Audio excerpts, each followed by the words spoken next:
Kumusta mga kaibigan? Maligayang pagdating sa aking channel. Narito ako na may magandang video. Pinasaya ng sikat na aktor na si Ken Yaman ang kanyang mga tagahanga sa ginawa nitong announcement sa kanyang social media account. Ibinahagi ba ni Yaman sa kanyang followers ang balitang hinihintay nila ng kanyang longtime girlfriend at ibinalita na magiging ama na siya? Masasabi ba ni Yaman ang mga sumusunod sa post na ibinahagi niya sa kanyang opisyal na mga social media account? May mga balita na nais kong ibahagi sa iyo na may labis na kaligayahan at pananabik. Naghahanda kami ng aking sinta na magdagdag ng bagong miyembro sa aming pamilya.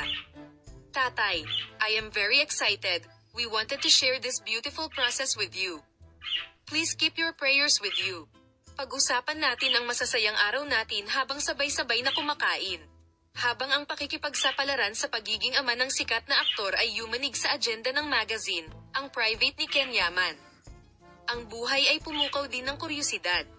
Bagamat ang magandang pag-unlad na ito sa pagitan ni Ken Yaman at ng kanyang magkasintahan ay nakakuha ng malawak na coverage sa mga social network at media, ang mga tagahanga ng mag-asawa ay pumila upang ipagdiwang ang espesyal na sandali na ito.